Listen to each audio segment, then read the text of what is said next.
So having said all that about the SuperAnalogue channel and how this really does come from the J and the K and right on up through the duality, I assume? Yes, that's right. What do we have on each channel strip? What are we working with?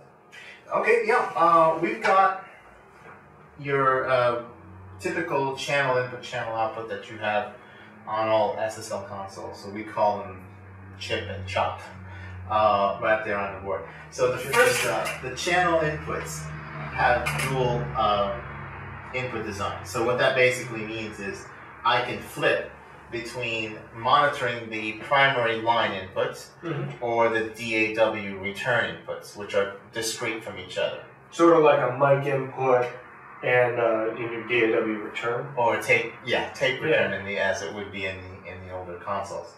So it's the same idea. And this dual input design allows for some nice flexibility.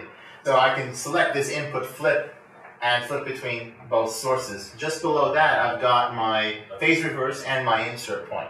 The insert point's on a button for primarily because if you are working with a piece of outboard gear, you don't necessarily have, you can bring it in, bring it out very, very easily without having to physically unplug it. Okay. So that can disable and enable your insert path through the channel. Okay. And just below that, you've got the channel input, which can be, has its own discrete volume. So you can again, set the source, monitor source, to come directly from the input. So this would be pre-fader. So if you want to send audio to the DAW and maybe boost the gain a little bit more than what you need to be monitoring here, you can simply set that to be pre-fader. Or you can, again, select source and make it post-fader. So it's controlled fundamentally by the primary fader here.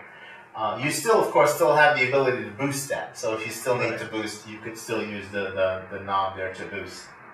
Just below that, you've got your first effect send, which is a stereo send, and it's got its own discrete panner and its own volume, which is it can be enabled and disabled by pressing down.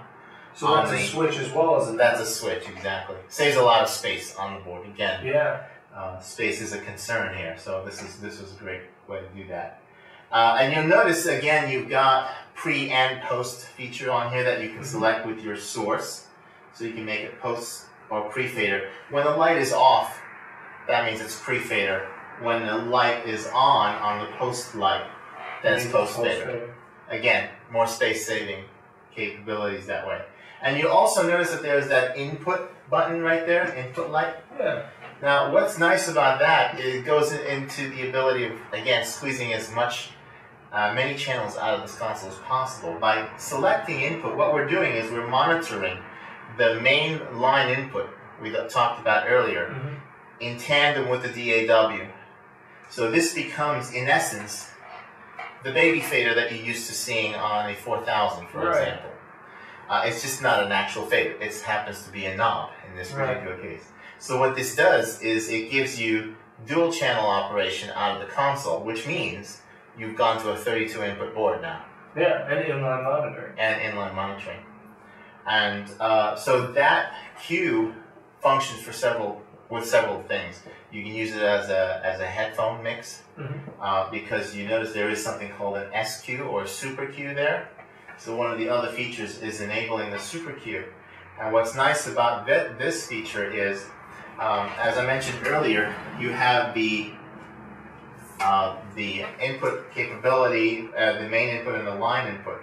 What's nice about this feature is I can actually select my source from the console. So let's say, for example, you're working on a DAW and you wanted to monitor a microphone.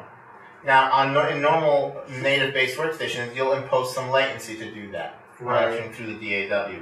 With here, I can simply select what I'm interested in monitoring right from the board, so that I can monitor only a specific set of channels that I want to record and not hear any latency in the process.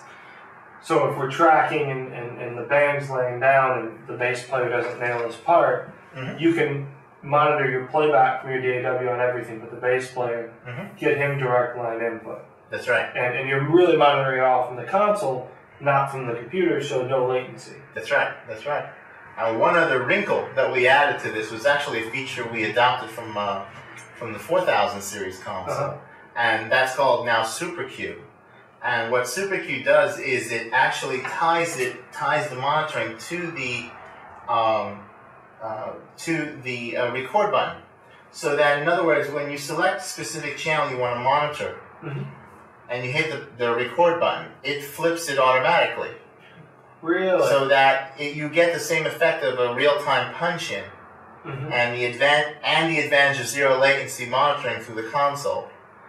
Wow. So this would be a big help for LE and Logic users. Exactly. Anyone who works with an ASIO-driven system or a core audio-driven system or any native-based system, essentially, will benefit hugely from this. Wow. So, you know, you can put your